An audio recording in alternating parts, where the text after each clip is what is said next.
Episode 2, Forged in Steel Ninja Steel. Okay, that's the last time I'm going to make fun of the theme for this show, outside of my outro, which I will keep using because these are my reviews. But anyway, now we have the second episode of the season, which as I've talked about before, is not as much of a make or break episode as the season premiere. Still, that doesn't mean the second episode should be overlooked or thrown together, since it can provide the audience with a more consistent tone for the rest of the season, which can indeed determine whether or not the show as a whole will have a ratings base going forward. I don't mean to hype up this episode and put unrealistic expectations on it. I mean, after all, it is Power Rangers, one of the most episodic TV shows of all time with a basic formula. I'm just saying I'm expecting more out of this episode than your traditional filler plot. So now that I have my expectations in place, let's go ahead and take a look at episode 2, Forged in Steel. The episode opens with the now traditional Power Rangers narration detailing the plot of the season, but I bring it up because in the narration, it clearly states that Brody's father sacrificed himself to stop Galvanax, but Brody said in the last episode that his father disappeared, so which one is it? Is he invisible? Dead? The Gold Ranger? I need to know, dang it! Then again, maybe I shouldn't put so much stock in the narration. After all, it also calls Brody's father the world's greatest ninja, when we all know that's Adam Park. Anyway, the episode officially begins with a dude named Calvin fixing up his truck on the side of the road. Okay, so Nitro's feeling much better, so she's gonna run just fine. Aren't you, baby? Yes, You do know that I'm your girlfriend, and that Nitro is just a truck? Shh. Gonna hurt her feelings. Wait, you guys are actually dating?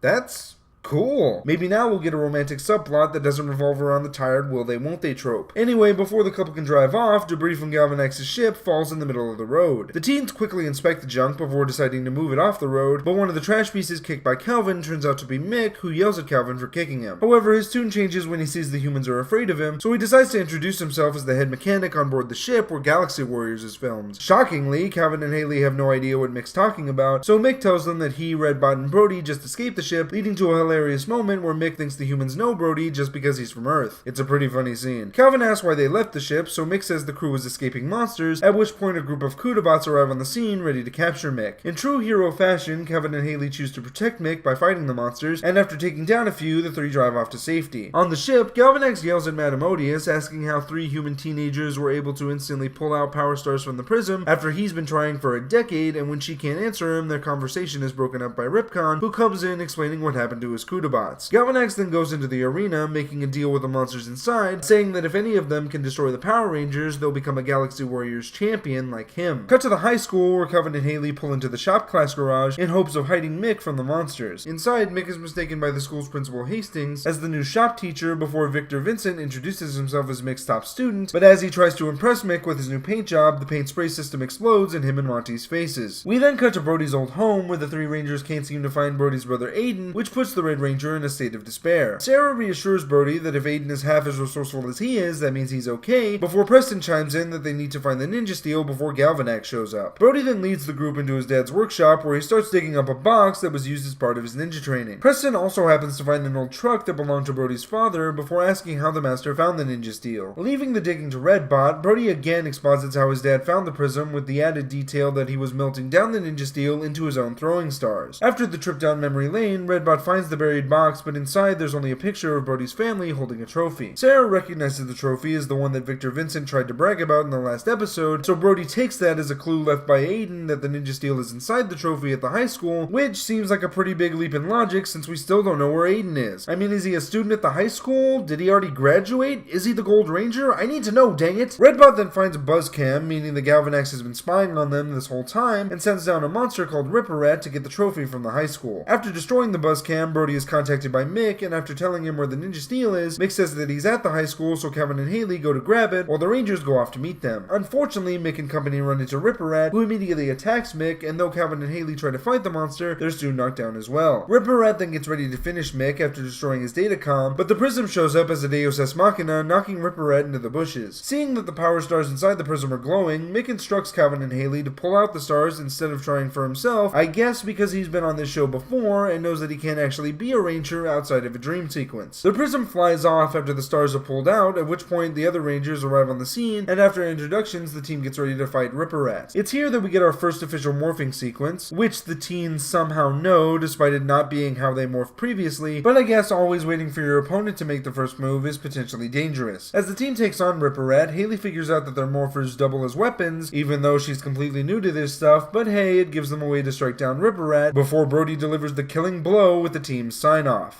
Show's over. Ninjas win. Huh. Not nearly as cool as I thought it would be. However, the fight isn't over as Ripper Rat becomes gigantified, which luckily jams his weapons for a bit, giving the Prism time to return to the Rangers and give them a vision of their swords. Mick then pulls out 5 pre-made Ninja Steel stars and chucks them into the Prism, creating new stars that the Rangers can use to call their Zords. Now on more even ground, the Rangers take on Ripper Rat once more, and even though they have some trouble controlling their new Zords at first, the Rangers are able to win the day. Man, how strong are those blasters? After the fight, the teens take the Prism into shop class, where they decide to use the paint booth as their hideout, which is out of order because of the down spray system. Brody then thanks Calvin and Haley for saving him, even though the only one in real danger here was Mick, and I have no idea what Brody's talking about, but at least he appreciates his teammates? The group then get to work building secret entrances when Sarah asks Brody about the 6th Power Star, which is now missing. Brody says that someone must have pulled it out before the Prism returned to them, and we cut to the ship with Cosmo Royale ecstatic about the show's ratings, but Galvanax is less than pleased. After calling Cosmo a fool, the champ states that the Power Stars will be his, and the episode ends with Madame Odious secretly revealing that she has the missing Power Star, meaning that she's the Gold Ranger. No, they wouldn't do something like that.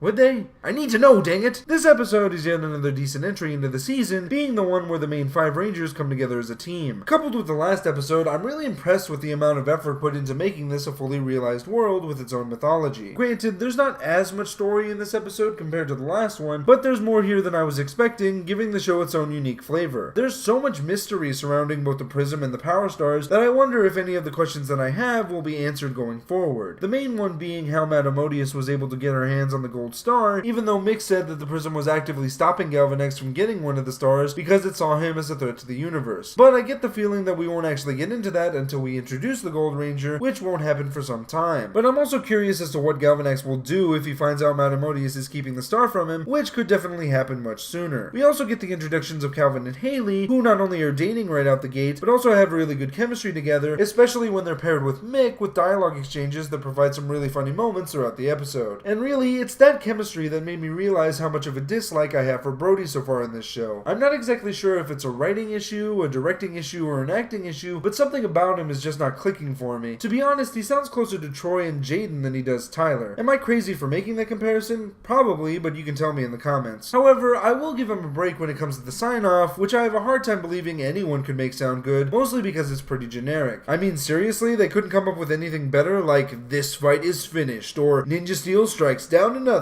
Nope, just "The episode's over, Power Rangers win." There are also a few narrative conveniences in this episode which prevent me from giving it a perfect score. And I'm not even talking about the Rangers knowing how to morph or use their weapons, because that happens all the time on this show. No, I'm specifically talking about things like the Ninja Steel being at the local high school despite Aiden not being there himself, Mick knowing that the Prism chose Calvin and Haley even though it appeared in front of him, or Mick seeming to know everything about the Prism even though he didn't display that knowledge in the last episode. Though I may forgive that last one since Mick is clearly placed in the mental role for the season, a fact that I'm totally on board with because of how long Kelson Henderson has been a part of this show. Lastly, I want to talk about the Zords that were introduced, but really, the biggest thing I can say about them is they don't seem to have a consistent theme as a group. I mean, we have a humanoid Zord, a dragon, a truck, a train, and a dog, almost like someone took a bunch of Zords from other shows and put them together here because ninjas. Overall, this is another pretty good episode. While there are some convenient moments here and there, the episode is saved because of how much world building is here, with enough humor and mystery to keep the viewer engaged, earning it a recommendation. I'm Nick, aka IronBat1993, and may the power protect you. Please subscribe for reviews of Ninja Steel, episode reviews. Also check out Dino Charge reviews too, episode reviews. Also there's Ninjago, which has reviews too. Go! Please subscribe.